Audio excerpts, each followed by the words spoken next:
gentlemen, I am back.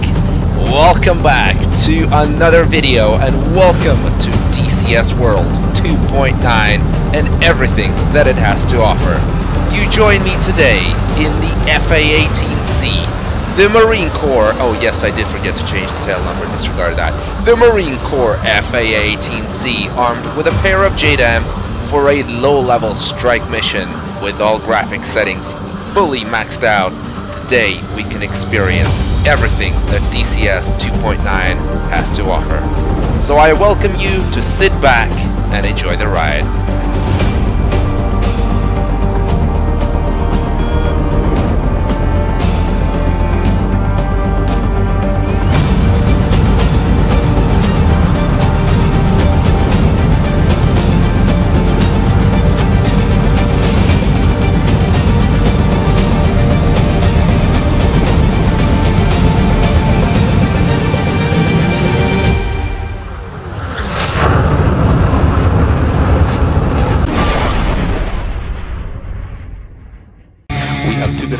You're clear to disconnect the headset. We'll see you on the left with the pin. Thanks a lot.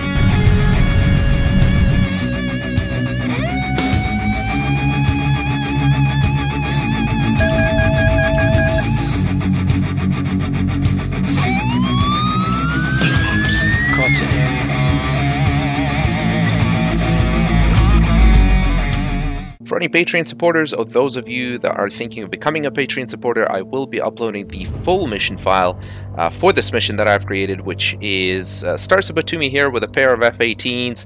Preferably you should fly this with your friend, but you don't have to. You can fly it alone, single ship of course as well. With the AI wingman it won't work out very well because they suck at flying low level.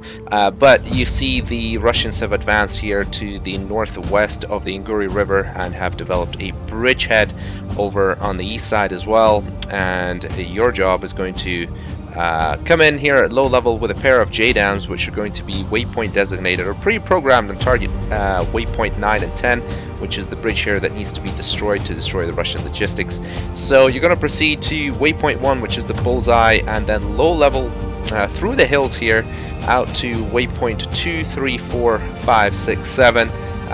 Waypoint 8 is going to be the action waypoint where you'll be flying over a reservoir and then initiate a lofting maneuver for the JDAMs onto the bridge and then egress out with the route shown. However, there might be some bad guys, some flankers might spawn in, so this is quite a challenging, fun mission. This is obviously quite representative of a real front line with a myriad of surface-to-air missile threats, everything from SA-10s to SA-19s and so on and so forth. So it's a fun mission. You got to fight through the weather here as well and work your way through low level, but the weather is not on your side. Today we're just doing the abbreviated version of this, so let's jump back in the cockpit. Alright, here we are descending low level into the valley. As you can see, the mission planners did take into account the fact that there might be some low cloud and low fog developing in between the valleys, between the hills, and that's going to make our life very challenging today. We have a route that we need to fly at low level, but unfortunately we have to preserve our own life first and foremost, so therefore we have to fight our way through the weather and find any gaps that we can descend down low level into the low level route to initiate the JDAM attack. Now when we get a little bit closer, we are going to have the full fury of the Russian air defense with multiple SAM sites that will absolutely blow us out the sky unless we take cover. So it is imperative that we find a gap through the clouds or in between the hills to initiate our attack. If we can't, then we need to turn back and fly back through the hills back home and tell everybody we couldn't make it. So of course we are going to make it because we are flying the mission, and well, quite frankly I wouldn't make a video out of it otherwise. But if I'm entirely honest, I don't actually want to focus on the mission itself. I actually want to focus on the absolutely stunning graphics that we now have in DCS. Now we actually technically had a lot of this before now with the better tree shadows. I've always said that DCS World really needs better foliage, something a little more closer to the lines of Microsoft Flight Simulator, though I do know that they don't like to be compared to the Microsoft people, but you gotta admit that some things DCS does amazingly well, but in other ways, I think Microsoft Flight Simulator definitely has the upper hand. And I think when it comes to trees, bushes, grass, actually grass is pretty good in DCS now, but certainly when it comes to foliage, Microsoft Flight Simulator wins hands down. But now with the better shadows, and also me being able to max my graphical settings absolutely to the max in DCS World, I now have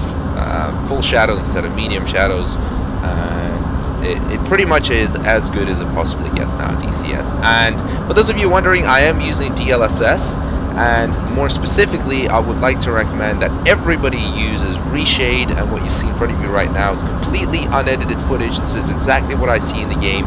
However, I am using reshade to add sharpness. I don't use the slider given to you by Eagle Dynamics to turn DLSS into a more pleasant looking picture. I use reshade for the sharpness, a lot easier to do. There's plenty of tutorials out there if you guys want to have a look.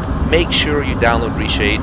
You can add a little bit of contrast, a little bit of saturation, and you can get your game to look as good as, well, quite frankly, the way you want it. I know people are going to ask me my personal reshade settings, and what I'll tell you is it's kind of pointless because it really depends on your resolution, your screen, your monitor, your own preferences, and it's really not that difficult to play around with it. I mean, once you download them, have a look at a couple of tutorials out there. I'm sure you'll figure it out very, very quickly. So my settings may not necessarily work for you.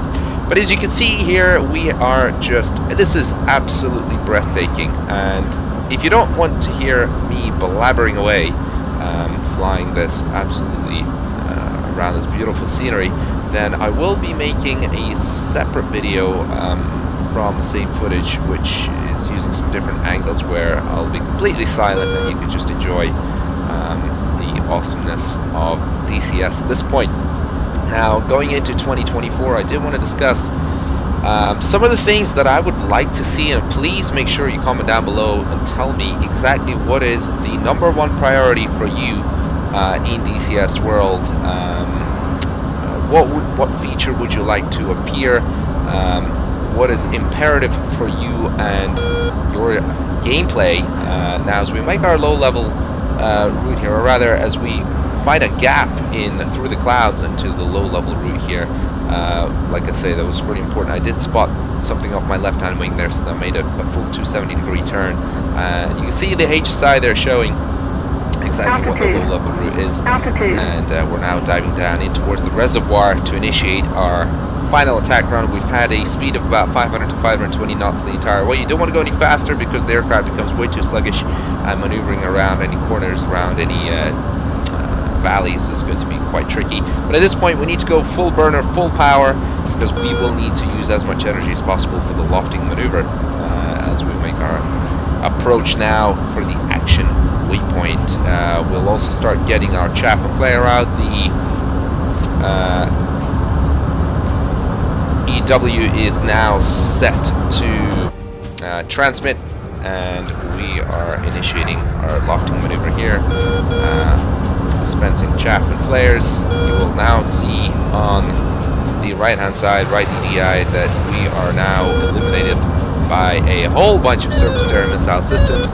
And unbeknown to me at this point, the SA-19, the Tunguska, and the Tor had fired on me, and now we're just making our regress low level. Like I say, the full mission is a little more interesting because there's some fighters that spawn in here and you have to fight them, but I'm not going to bore you with that in this video. I'm just going to concentrate on the gorgeous scenery, and like I was saying, I would love to know your thoughts about what you would like to see. And there we go, we hit the bridge there, so that's target destroyed. That is awesome. Now we can go home and high-five each other.